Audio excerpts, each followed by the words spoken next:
Hotstar Specials Goli Soda Rising now streaming on Disney Plus Hotstar. Daily. Taste Daily. Taste the Daily.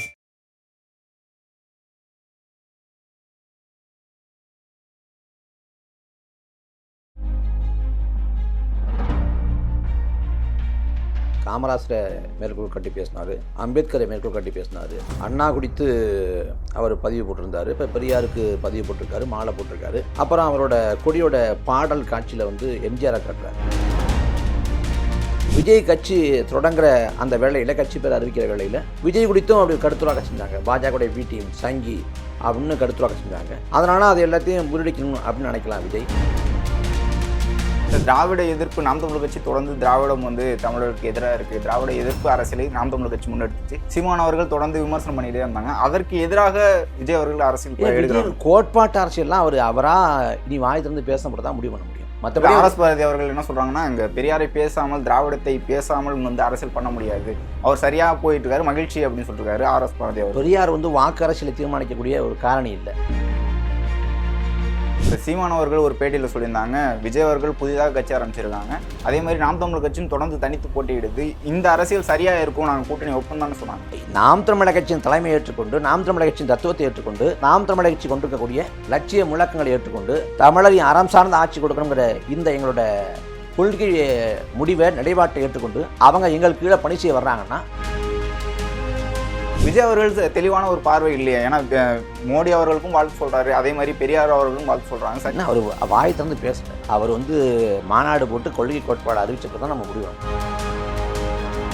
Vijay அவர்களும் சீமான் அவர்களும் ஒன்றாக இணையக்கூடாது அப்படிங்கிற மாதிரி திமுக அச்சப்படுதுன்னு நினைக்கிறேன். அதை கடந்து அவங்களுக்கு திமுகவுக்கு கொள்கை பலம்லாம் கிடையாது, கொள்கை கோட்பாடு வேஷம் போடுவாங்க, கொள்கை பலம்லாம் கிடையாது.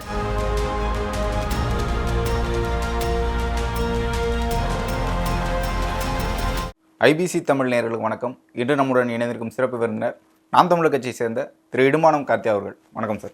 வணக்கம். தமிழக வெற்றி கழகம் தலைவர் விஜய் அவர்கள் இன்றைக்கு பெரியார் திடலில் அவருக்கு மரியாதை செலுத்தியிருக்கார். இதற்கு முன்பு அண்ணா அவர்களுக்கும் வாழ்த்து சொல்லியிருந்தாங்க. தமிழக வெற்றி கழகத்தோட கொள்கை இன்னும் அறிவிக்கப்படாத நிலையில் திராவிடம் நோக்கி பயணிக்கிறார் விஜய் அவர்கள். அவருடைய அரசியலும் திராவிட அரசியல் தான் சொல்கிறாங்க. அவருடைய அரசியல் குறித்து உங்களுடைய முதல் பார்வை சொல்லுங்கள். இல்லை, இதை வச்சு நம்ம முழுமையாக அனுமானிக்க முடியாது. அவர் எல்லாத்தையும் உள்வாங்க முற்படுறாரு அப்படின்னு பார்க்கலாம். ஏன்னா காமராஜரை மேற்கோள் கட்டி பேசினார், அம்பேத்கரை மேற்கோள் கட்டி பேசினார், அண்ணா குறித்து அவர் பதிவு போட்டிருந்தார், இப்போ பெரியாருக்கு பதிவு போட்டிருக்காரு, மாலை போட்டிருக்காரு. அப்புறம் அவரோட கொடியோட பாடல் காட்சியில் எம்ஜிஆரை காட்டுறாரு. அப்போ எல்லா தலைவர்களையும் உள்வாங்குறாரு அப்படின்னு பார்க்கலாம். தமிழ்நாட்டை பொறுத்த வரைக்கும் தமிழ்நாட்டில் பாரதிய ஜனதா எதிர்ப்புங்கிறது அதிகமாக இருக்குது. 4 நூற்றாண்டு காலமாக குஜராத்தில் பாஜக உள்ளது. ஒரு ஆளுங்கட்சி மீதான அதிருப்தி, நிர்வாக சீர்கேடு, குளறுபடிக்கிற அடிப்படையில் அங்கே எழுந்திருக்கக்கூடிய பாஜக எதிர்ப்பை விட ஒரு முறை கூட பாஜக ஆளாத தமிழ்நாட்டில் மிதமிஞ்சி அளவில் பாஜக எதிர்ப்பாளர் இருக்குது. 2014, 2019, 2021 இந்த 2024 3 பாராளுமன்ற பொதுத் தேர்தலையும் இங்கே பாஜக எதிர்ப்பு தான் இங்கே வெளிப்பட்டுச்சு. அப்போ இங்கே பாஜக எதிர்ப்பு மேலோங்கி இருப்பதால் அந்த பாஜக எதிர்ப்பு வாக்கு வங்கி தங்களுக்கு மட்டுமானதாக திமுக அறுவடை பண்ணுது. மற்ற கட்சிகளுக்கெல்லாம் பாஜகவுடைய பி டீம் அப்படிங்கிற முத்திரை குத்துறாங்க. விஜய் கட்சி தொடங்குற அந்த வேளையில், கட்சி பேர் அறிவிக்கிற வேளையில் விஜய் குறித்தும் அப்படி கருத்துராக செஞ்சாங்க. பாஜகவுடைய பி டீம் சங்கி அப்படின்னு கருத்துராக செஞ்சாங்க. அதனால் அது எல்லாத்தையும் முறியடிக்கணும் அப்படின்னு நினைக்கலாம் விஜய். அதனால் பெரியார் சிலைக்கு மாலை போடுறது அதெல்லாம் பண்ணியிருக்கலாம். குறிப்பாக அவர் நினச்சிருந்தா சென்னையில் இருக்கக்கூடிய வேறு ஏதாவது பெரியார் சிலைக்கு மாலை போட்டுருக்கலாம். பெரியார் திட்டத்துக்கே போனது மூலமாக அவர் அதைத்தான் உடைக்கணும்னு நினைக்கிறாரு அப்படின்னு புரிஞ்சுக்கலாம். அவருடைய தொடக்கத்தில் அவருடைய பாடலாக இருக்கட்டும், அவருடைய கொடி, அவருடைய கட்சி பேரில் திராவிடம் அப்படின்னு ஒன்றும் இல்லை. அவருடைய கொடி தமிழ் தேசியத்தை தான் முன்னேற்றுது, தமிழர்களுக்கான அரசியல் தான் கையில் எடுக்க போகிறார், தமிழ் தேசியம் தான் அப்படின்னு சொல்லியிருந்த நிலையில் திராவிடத்தை எடுக்கலன்னு சொல்கிற நிலையில் அவர் திராவிடத்தை கையில் எடுக்கிறார். தமிழ் தேசியம் அப்படிலாம் பேசுகிற அளவுக்கு அவர் ஒன்றும் சொல்லலை. தமிழர் நலன் அப்படிங்கிற புள்ளியை பேசினார். திராவிடம்னு அவர் பேசுவார்னு தோணலை. அதாவது அவர் எம்ஜிஆரை 50 ஆண்டுகளில் திராவிட ஆட்சி நம்ம ஊழல் ஆட்சிங்கிறோம். ஆனால் அவர் 50 ஆண்டுகளில் திராவிட ஆட்சி ஊழல் ஆட்சின்னு சொல்ல முடியாது. ஏன்னா 50 ஆண்டுகளில் திராவிட ஆட்சிக்குள்ளே எம்ஜிஆர் ஆட்சியும் வருது. எம்ஜிஆர் ஆட்சியே ஒரு கொடுங்கோல் ஆட்சி தான். அவர் எம்ஜிஆரை பொறுத்த வரைக்கும் விவசாயிகளை பற்றி பாட்டு பாடியிருக்காரு. விவசாயி கடவுள்னு முதலாளி, கண்டெடுத்த தொழிலாளி விவசாயி அப்படின்னு பாட்டு பாடியிருக்காரு. ஆனால் அவர் ஆட்சியில் விவசாயிகள் மேலே துப்பாக்கி சூடு, தரை மீது பிறக்க வைத்தான், தண்ணியில் மிதக்க வைத்தான்னு பாட்டு பாடியிருக்காரு. ஆனால் அவர் ஆட்சி காலத்தில் மீனவர்கள் மேலே துப்பாக்கி சூடு. அதே போல் தாய் இல்லாமல் நான் இல்லை அப்படின்னு பாட்டு பாடியிருக்காரு. அவர் ஆட்சி காலத்தில் தாயின் மேலே பண்ண சத்தியத்தை மீறி மதுபான கடைகளை வந்து திறந்து விட்டார். அதே போல் ஒடுக்கப்பட்ட விளிம்பு நிலை மக்கள் வந்து அந்த தருமபுரி இப்போ அந்த ஆற்காடு மாவட்டங்களில் வந்து அங்கே வந்து நக்சலைட்டுகளை ஒடுக்கிறங்கிற பேரில் கடும் தாக்கல் தொடுக்கப்பட்டுச்சு. கல்வி வந்து தனியார் மயப்படுத்தப்பட்டுச்சு. அப்படி நிறைய சீர்கேடுகள் இருக்குது எம்ஜிஆர் ஆட்சியில். ஆனால் எம்ஜிஆர் ஆட்சி வந்து நல்லாட்சி என்பது போல தான் அவர் காட்டுறாரு. அவர் வந்து எந்த ஒரு தத்துவத்தையும் இது வரைக்கும் சொல்லலை. இன்னும் தான் சொல்லுவார்னு நினைக்கலாம். அதில் வந்து காங்கிரஸுக்கு இந்திய தேசியம் இருக்குது, பாரதிய ஜனதாவுக்கு இந்துத்துவா இருக்குது, திமுகவுக்கு திராவிடம், அதிமுக கூட தொடங்குறப்ப வந்து அண்ணாயிசமின் கோட்பாடு அப்படின்னு எம்ஜிஆர் சொன்னார். இப்படி கமலஹாசன் வந்து மையம் அப்படின்னாரு, ரஜினிகாந்த் கூட ஆன்மீக அரசியல் அப்படின்னாரு. இப்போ விஜய் என்ன சொல்ல போகிறாரு அப்படிங்கிற கேள்வி. சீமான் அவர்கள் 2016க்கு பிறகு நாங்கள் அரசியலுக்கு வந்த பிறகு திராவிடம்னு ஒன்றுமே இல்லை, கமலஹாசன் தொடங்கினாரு, அதில் வந்து திராவிடம் இல்லை, மையம் தான் வச்சிருக்காரு.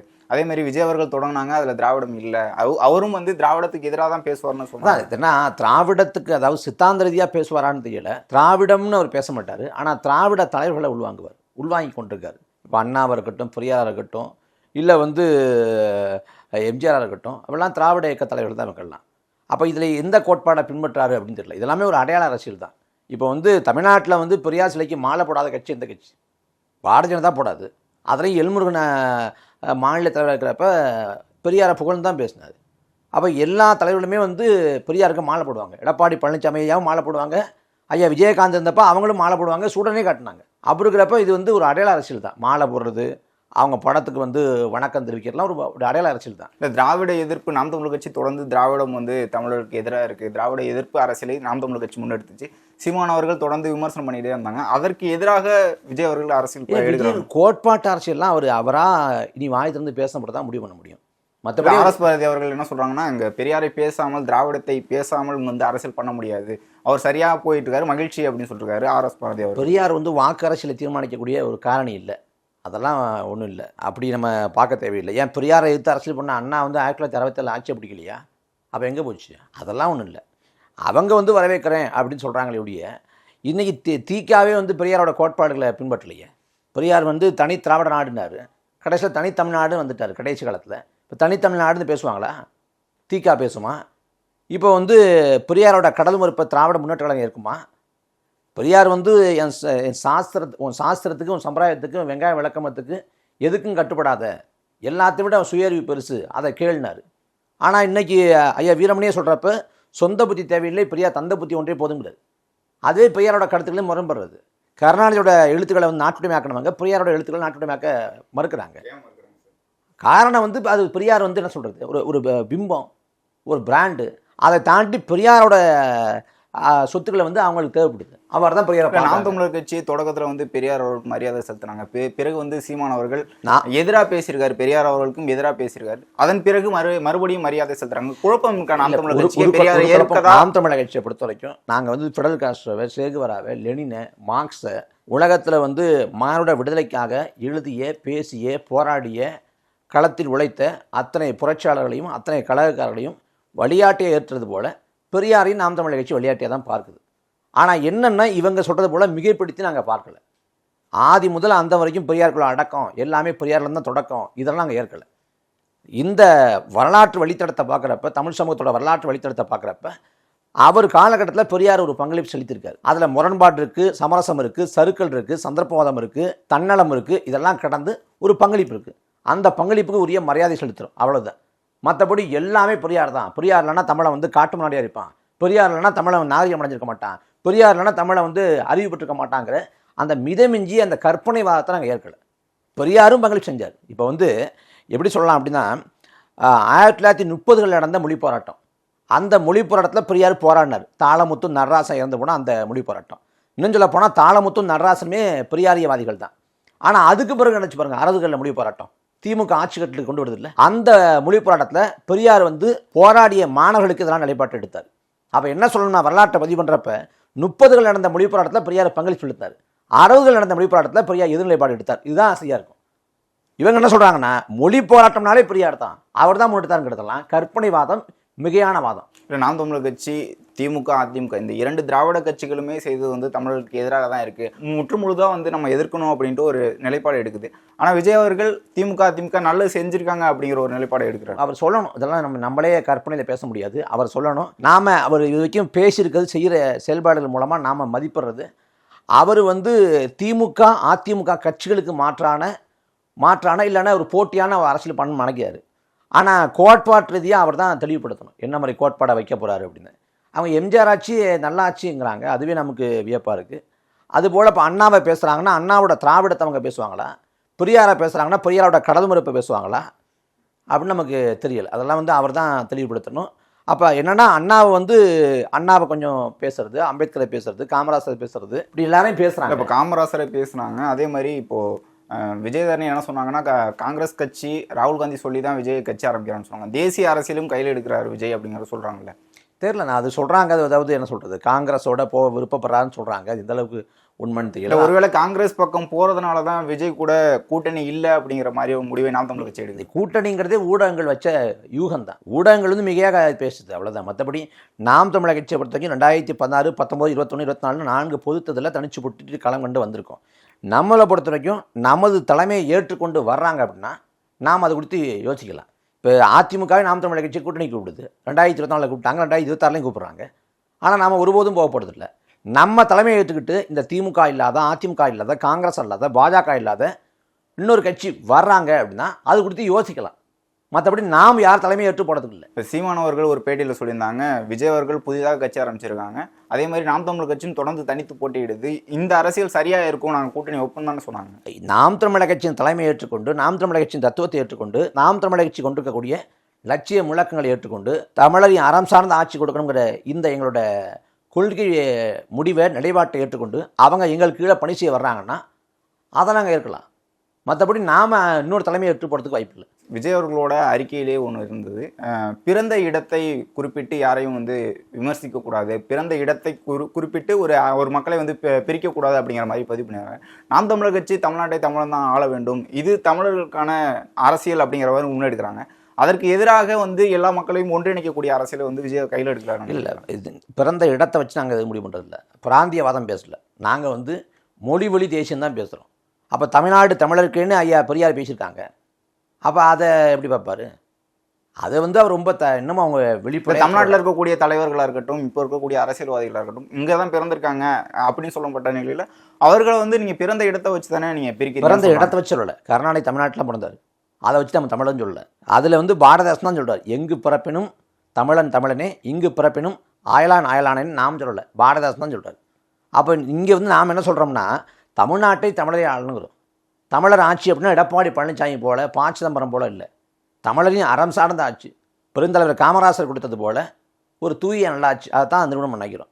இதில் வந்து தமிழர்கள் வந்து எங்கே ஏமாற்றப்படுறோம்னா திராவிடர் அப்படிங்கிறாங்க. இந்த திராவிடம்னா அது வந்து இன ரீதியான வரையறையா, தத்துவார்த்த ரீதியான ஒரு சொல்லாடலா, இல்லை பட்டப்பெயரா, இல்லை ஒரு பொது முழக்கமா, இந்த தெளிந்த ஒரு பார்வை இல்லை. இப்போ வீரமணி இருக்காரு, குளத்துமணி இருக்காங்க, கு. ராமகிருஷ்ணன் இருக்காங்க, இல்லை சுவீரபாண்டி இருக்காங்கன்னா ஆளுக்கு ஒரு விளக்கம் ஆளுக்கு ஒரு வரையறை சொல்கிறாங்க. அப்போ திராவிடம்னா என்ன, இனப்பெயரா, பட்டப்பெயரா, இல்லை வந்து மொழி குடும்பத்தோட பெயரா, ஒரு தெளிந்த விளக்கம் இல்லையே. இல்லை, சாதிக்கு எதிராக இருக்கக்கூடியவர்கள், சாதிக்கு எதிராக இருக்கவன் சாதிக்கு எதிரான தமிழ்நாடு. இப்போ என்னென்னா ஐயா மணிராசு கூட சொல்லுவாங்க, அதாவது நீ வந்து காலுக்கு செருப்பு போடு, காட்டுக்கு செருப்பு போடாத அப்படிம்பாங்க. உங்களுக்கு திராவிடன்னு அழைச்சிக்கணுமா, திராவிட இயக்கங்களில் திமுக அதிமுக இல்லை அதிமுகவோட விட்டுருங்க, திமுக திராவிட கழகங்கள், திராவிட கழகம், பெரியாதிக இது போன்ற அமைப்புகளில் பயணிக்கிறவங்க திராவிடர்கள் அப்படின்னு ஒரு பொது பெயரில் அழைச்சிக்குவாங்கன்னா நமக்கு ஒரு பிரச்சனையும் இல்லை. கம்யூனிஸ்ட்னு ஒரு இனம் கிடையாது, ஆனால் கம்யூனிஸ்ட் சித்தாந்தத்தை ஏற்றுக்கொண்டவங்க கம்யூனிஸ்ட்னு அழைக்கப்படுறாங்க. அதே போல் இந்த பெரியாரிய இயக்கங்களில் திராவிட இயக்கங்களில் பயணிக்கிறவங்க திராவிடர்கள் அப்படின்னு அழைக்கப்படுவாங்கன்னா நமக்கு ஒரு பிரச்சனையும் கிடையாது. ஆனால் அவங்க என்ன பண்ணுறாங்க, திராவிடர்னு இல்லாத இனத்தை இருப்பது போல கட்டமைக்கிறாங்க. இங்கே வந்து திராவிடர் அப்படின்னு பேசுகிறவங்க தமிழர்கள் தான் திராவிடர்கள் தான் தமிழர்கள் பேசுகிற இவங்க ஈழத்தில் 2 லட்சம் தமிழர்கள் கொன்றொழிக்கப்பட்டப்ப ஈழத்தில் திராவிடர்கள் கொன்றொழிக்கப்பட்டார்கள், ஈழ திராவிடர்கள்ங்கிற சொல்லாடல் எங்கேயாவது பயன்படுத்தியது உண்டா? பயன்படுத்தவும் இல்லை. இந்த திராவிடங்கிற சொல்லாடது மூலமாக தமிழர் அல்லாதரை வந்து இங்கே உள்ள வந்து ஆளுகை செய்கிறாங்க. இது இன்னைக்கு இல்லை, நீதி கட்சியாக நடந்திருக்கு. நீதி கட்சியை வந்து தொடங்கினது யார்? தியாகராயர், மாதவன் நாயர். தியாகராய செட்டிங்கிற ஒரு தெலுங்கர், மாதவன் நாயருங்கிற ஒரு மலையாளி, இவங்க 2 பேரையும் இணைச்சு இந்த திராவிட இந்த நீதி கட்சிக்கு விதை போட்டது நடேசனாருங்கிற ஒரு பச்சை தமிழர். அதில் வந்து யாரோ வந்தவங்கள்லாம் முதலமைச்சராக அமைச்சராக ஆக முடிஞ்சு. கடைசி வரைக்கும் நடேசனார் வந்து ஒரு உயரிய பொறுப்புக்கு வர முடியல. காரணம் என்ன? அந்த கட்சியே தெலுங்கர் கட்சி இருந்த ஒரே தமிழர் நடேசனார். நடேசனார் காலி பண்ணி 2 அமைச்சரவையில் வந்து தமிழருக்கு பிரதித்துவம் தராமல் மூன்றாவது அமைச்சரவைக்கு முன்பாக அன்னை தீர்மானம் போடப்படுது, நீதி கட்சியோட அமைச்சரவையில் தமிழருக்கு பிணைத்துவம் வேணும்னு தீர்மானம் போடப்பட்டு தான் சிவஞானம் அப்படிங்கிற ஒருத்தரை வந்து இதை வைக்கிறாங்க, பொறுப்பில் வைக்கிறாங்க. அப்படி அன்னைக்கு நடேசன் வஞ்சிக்கப்பட்டார். நாங்கள் அதுலேயும் பாடம் கற்றுக்கொண்ட நாங்கள் திராவிடன்னு ஏமாற இனியும் தயாராக இல்லை. தமிழிசை சவுந்தரராஜன் அவர்கள் வந்து விஜயோட இந்த நிலைப்பாடை குறித்து விமர்சனம் பண்ணியிருக்காங்க. இது இன்னொரு திமுகவோட கிளை கட்சியாக இருக்குது அப்படின்னு விமர்சனம் பண்ணுறாங்க. ஆனால் காலையில் வந்து மோடி அவர்களுக்கு வாழ்த்து சொன்னோன்னா இது பிஜேபி பி டீம் அப்படின்னு ஒரு விமர்சனம் பண்ணாங்க. விஜய் அவர்கள் தெளிவான ஒரு பார்வை இல்லையா? ஏன்னா மோடி அவர்களுக்கும் வாழ்த்து சொல்கிறாரு, அதே மாதிரி பெரியார் அவர்களும் வாழ்த்து சொல்கிறாங்க. சரியான நிலைப்பாடு இல்லைன்னு நினைக்கிறேன். இல்லை, இன்னும் அவர் வாயை திறந்து பேசலை. அவர் வந்து மாநாடு போட்டு கொள்கை கோட்பாடு அறிவிச்சப்பறம் தான் நம்ம முடிவு பண்ண முடியும். இதை வச்சுலாம் முடிவு பண்ண முடியாது. பெரியாருக்கு வந்து மாலை போகிறதுனாலையோ, பெரியாருக்கு வந்து வணக்கம் செலுத்துறதாலேயோ இது வந்து திமுகவோட பி டீம் அப்படின்னா எல்முருகன் போட்டிருக்காரு. அன்னைக்கு எல்முருகன் வந்து மரியாதை செலுத்தும் விதமாக பதிவெல்லாம் அந்த பதிவு போட்டிருக்காரு. அன்னைக்கு பெரியாருக்கு வந்து நேர்மறையாக பேசியிருக்காரு. அப்போ அதை என்ன பண்ணுறது? அப்போ அவ்வளோதான் நம்ம பேச தேவையில்லை. அவர் அறிவிச்ச பிறகு முடிவுக்கு வந்துக்கலாம். விநாயகர் சதுர்த்திக்கு வாழ்த்து தெரிவிக்கல அப்படின்ட்டு விமர்சனம் பண்ணுறாங்க. நாம் தமிழர் கட்சி இந்த மாதிரியான ஒரு விமர்சனம் எட்டப்பட்டது. அதே மாதிரி திமுகவும் விநாயகர் சதுர்த்திக்கு வாழ்த்து தெரிவிக்க மாட்டாங்க அப்படின்ட்டு பிஜேபியினர் வந்து விமர்சனம் பண்ணுறாங்க. விஜய்க்கு அதே விமர்சனம் வைக்கிறாங்கல்ல, அது தேவையில்லை. விநாயகர் சதுர்த்திக்கு வாழ்த்து சொல்லணும்னு எந்த அவசியமும் கிடையாது. இப்போ வந்து ஓணத்துக்கு வாழ்த்து சொல்கிறாரு அப்படின்னா, ஓணம்ங்கிறது மலையாள தேசியனத்தோட ஒரு பண்டிகை. ஆனால் இது யாரோட பண்டிகை? விநாயகர் சதுர்த்தி ஆரிய புரட்டு இதிகாச புராண கதை, அதுக்கு வாழ்த்து சொல்லணும்னு எந்த அவசியமும் கிடையாது. தமிழ் புத்தாண்டுக்கு வாழ்த்து சொல்லங்கிறாங்க. தமிழ் புத்தாண்டு நீ வந்து சித்திரை ஒன்று சொல்கிற, அது எப்படி தமிழ் புத்தாண்டு இருக்க முடியும்? அப்போ அதுக்கு வாழ்த்து சொல்லணுங்கிற அவசியமும் கிடையாது. அதனால் அதெல்லாம் விமர்சனமாக எடுக்க தேவையில்லை. சிஏக்கு ஒரு அறிக்கை கொடுத்திருந்தாரு. அதே மாதிரி சிறுபான்மையினருக்கு ஆதரவாக செயல்படுறாரு. அவர் பெரும்பான்மை இந்துக்களுக்கு எதிராக செயல்படுறாரு. அதெல்லாம் பாஜக வார்த்தை ஏற்கல. அவர் வந்து பாரதிய ஜனதா எதிர்ப்பாளராக தான் தன்னை காட்டிக்க முற்படுறார். தன்னை பாஜகவுக்கு ஆதரவான ஆள் இல்லை, நான் பாஜக எதிரான ஆள். இங்கே இருக்கக்கூடிய பாஜக தவிர்த்த இடதுசாரி இயக்கங்களில் என்ன அரசியல் வைக்கப்படுதோ அதே அரசியல தான் திமுக இருக்கு. இங்க இருக்கக்கூடிய மாநில கட்சிகள் இருக்குல்ல, அந்த அரசியல் எப்படி எடுபடும் நினைக்கிறேன். அது எடுபடலைங்கிறது விஜயோட பாடு. அதை நம்ம பேசுறதுக்கெல்லாம் ஒன்றும் இல்லை. அவர் இவர் தான் காட்ட நினைக்கிறார், நான் வந்து பாஜக கிடையாது, நான் பாஜக எதிரான ஆளு அப்படின்னு காட்ட முயற்சி பண்ணிட்டார். எல்லாரையும் ஒருங்கிணைச்சு எல்லாருக்கும் எதிராக ஒரு அரசியலை கட்டமைக்காம வந்து அரசியலை வெற்றி பெற முடியாதுன்னு சொல்றாங்க. நாம் தமிழர் கட்சி திராவிடத்துக்கு எதிராக இருக்கு. அதே மாதிரி இந்திய தேசிய கட்சிகள் பிஜேபி காங்கிரஸுக்கு எதிராக இருக்கு. விஜய் அவர்கள் எல்லாருக்கும் வாழ்த்து தெரிவிக்கிறாரு, எல்லாரையும் ஒருங்கிணைச்சு போறாரு. இது வெற்றியை நோக்கி போக்குமா? அதாவது இந்த திரைப்படத்தில் வர்றது போல இன்னும் 18 மாதம் தேர்தலுக்கு இருக்குது. இந்த 18 மாதத்துக்குள்ளே ஆட்சியை பிடிச்சிட முடியும் அப்படின்னு விஜய் நம்புவார்னா அது கலை யதார்த்தத்துக்கு அப்பாற்பட்டது, அது கற்பனை, அவ்வளோதான். ஏன்னா வந்து இங்கே எம்ஜிஆரை வந்து முன்னுதாரணமாக நினைக்கிறாங்க. எம்ஜிஆர் வந்து எடுத்தவனெலாம் ஆட்சியை பிடிக்கல. எம்ஜிஆர் வந்து தொடக்கத்தில் வந்து காங்கிரஸில் இருந்தார். அண்ணாவின் கொள்கைகளால் ஈர்க்கப்பட்டு திமுகவுக்கு வர்றாரு. திமுகவில் வந்து பரப்புரை செய்தார். அப்புறம் வந்து நேருவுக்கு கருப்பு கொடி காட்டி அன்னைக்கு சிறைக்கு போகிறாரு. முதல் வகுப்பில் இருக்கார். அப்புறம் சட்டமன்ற மேலை உறுப்பினர் ஆகிறாரு. அப்புறம் மொழி போராட்டத்தை பயணிக்கிறாரு. அப்புறம் சட்டமன்ற உறுப்பினர் ஆகிறாரு. மறுபடியும் சட்டமன்ற உறுப்பினர் ஆகிறாரு. அப்புறம் திமுகவோட சிறு சேமிப்பு துணைத் தலைவர் ஆகிறாரு. அப்புறம் திமுகவோட பொருளாளர் ஆகிறாரு. பொருளாளர் ஆன பிறகு கருணாநிதிக்கும் அவருக்கு முரண்பாடு வருது, வெளியேற்றப்படுறாரு, தனி கட்சி கட்டுறாரு. அதுக்குள்ளே 20 ஆண்டு முடிஞ்சிருது. 20 ஆண்டுகள் அரசியல் அனுபவத்தோடு தான் எம்ஜிஆர் வந்து அதிமுக கட்சியை தொடங்கி 5 ஆண்டுகளுக்கு தான் ஆட்சி பிடிக்கிறார். இடைப்பட்ட காலத்தில் புதுச்சேரியில் அங்கே வெற்றி பெறாரு. திண்டுக்கல் இடைத்தேர்தலில் மாயத்தேவர் வெற்றி பெறாரு. அப்போ அவருமே வந்து ஒரே இதில் வளர்ச்சி இல்லை. அவர் திராவிட இயக்கத்தோட நீச்சி, திராவிட கட்சியோட நீச்சி தானே ஒழிய திடீர்னு அரசியலில் குதித்து அவர் வந்து கட்சி ஆரம்பிக்கல. என்டி ராமாராவ் தான் திடீர்னு வந்து அரசியல் கட்சி ஆரம்பித்தார். கட்சி ஆரம்பித்து 8 மாதத்தில் ஆட்சியை பிடிச்சார். அந்த என்டி ராமாராவும் வந்து நடிகர்களை பிரதானப்படுத்தி வரல. அங்கே காங்கிரஸ் தொடர்ச்சியாக வந்து முதலமைச்சர்களை மாற்றிக்கொண்டே இருக்குது. ராஜீவ்காந்தி அவமதிக்கிறாரு தெலுங்குகளை. அப்போ தெலுங்குகளின் தன்மான பிரச்சனைங்கிற முழக்கத்தை முன் வச்சு தான் அவர் ஆட்சியை பிடிக்கிறார். அந்த என்டி ராமாராவுக்கு பிறகாக அங்கே வந்த பிரஜாராஜ்யம் கட்சியை தொடங்கிய சிரஞ்சீவி வந்து வெற்றி பெற முடியல. இங்கே எம்ஜிஆர் வெற்றி பெற்றதுக்குமே காரணம் புறச்சூழல். இங்கே வந்து காங்கிரஸ் கட்சி பிளவுபட்டு இருந்துச்சு. ஆளும் திமுக மேலே மக்களுக்கு அதிருப்தி, ஆளுங்கட்சி மீதான அதிருப்தி, எதிர்கட்சியோட பலவீனம், இது எல்லாம் தான் எம்ஜிஆர் வந்து ஆட்சி கட்டலாமற வழிவகுத்துச்சு. அதே எம்ஜிஆர் 1980 பார்லிமெண்ட் தேர்தலில் தோற்று போனார். 40 இடங்களில் 38 இடத்தை பறி கொடுத்தார். அப்போ இதெல்லாம் இருக்குது அரசியலில். அதனால் ஊடகங்கள் முக்கியத்துவம் தரலாம், வெளிச்சம் தரலாம். முதல் தேர்தலில் ஒரு கணிசமான வாக்கு விழுக்காடு கூட கிடைக்கலாம். ஆனால் ஆட்சியை பிடிச்சிட முடியும் அப்படின்னா இல்லை. தொடக்கம் சிறப்பாக இருக்கும். இதே சிரஞ்சீவி வந்து கட்சி தொடங்குறப்ப செய்தி வந்திருக்கு 10 லட்சம் பேர் கூடினாங்க அப்படின்னு. தொடங்குறப்ப பெரிய ஆரவாரம் இருக்கும், வரவேற்பு இருக்கும், பெரிய ஊடக வெளிச்சம் இருக்கும், கவனம் இருக்கும், எல்லாரும் பேசுவாங்க, பேசுகளாகும். ஆனால் அதை தொடங்கி கொண்டு போகணும்ல, அதுதான் இருக்குது. இதற்கு முன்னாடி விஜய் அவர்கள் கொடியெல்லாம் அறிவித்த பிறகு தாமோ அன்பரசன் திமுகவை சேர்ந்தவர்களாக இருக்கும், ஆர்எஸ் பாரதி, அதே மாதிரி கே நேரு அவர்கள் தொடர்ந்து விஜய் அவர்களை விமர்சனம் பண்ணாங்க. 2024 மாதிரி 2026 இருக்காது. ஒரு பக்கம் சீமான் வந்து விமர்சிக்கிறாரு, ஒரு பக்கம் வந்து இன்னொரு புதிதாக கட்சி ஆரம்பிக்கிறாரு அப்படின்னு சொல்கிறாங்க. விஜய் அவர்களும் சீமான் அவர்களும் ஒன்றாக இணையக்கூடாது அப்படிங்கிற மாதிரி திமுக வந்து அச்சப்படுதுன்னு நினைக்கிறீங்களா? இல்லை, அது வேற. நாம் தனிச்சு போட்டியும் அறிவிச்சாச்சு, அது முடிஞ்சு போச்சு. அதை கடந்து வந்து அவங்களுக்கு திமுகவுக்கு வந்து கொள்கை பலம்லாம் கிடையாது, கொள்கை கோட்பாடு வேஷம் போடுவாங்களே ஒழிய கொள்கை பலம்லாம் கிடையாது. அதனால் அவங்க யார் வந்தாலும் பயப்படுவாங்க. அதில் வந்து வருங்காலத்தில் நாம் தமிழர் கட்சியான சீமானவர்கள் வந்து பெரிய அச்சுறுத்தலாக இருப்போம் அப்படின்னு நினச்சிக்கிட்டு நாம் தமிழர் கட்சியை வந்து இவங்களாம் விமர்சித்தோம்னா, எதிர்த்தோம்னா நாம் தமிழர் கட்சி இன்னும் பல மடங்கு வளரும். அப்போ நாம் தமிழர் கட்சியை பேசாமல் கடந்து போகலாம், தவிர்த்துட்டு போயிடலாம் அப்படின்னு நினைக்கிறாங்க. இங்கே ஊடக வெளிச்சம் நாம் தமிழர் கட்சிக்கு போதுமான அளவுக்கு தராதனால பல நேரம் நாம் தமிழர் கட்சியோட அளப்பரிய செயல்பாடுகள் வந்து இருட்டடிப்பு செய்யப்படுது. அதே சமயத்தில் வந்து விஜயை பொறுத்த வரைக்கும் ஒரு புகழ்பெற்ற நடிகராக இருப்பதால் அவரை வந்து இருட்டடி பண்ண முடியாது, ஊடகங்கள் தவிர்க்க முடியாது, பெரிய கவனம் இருக்கும், வெளிச்சம் இருக்குது.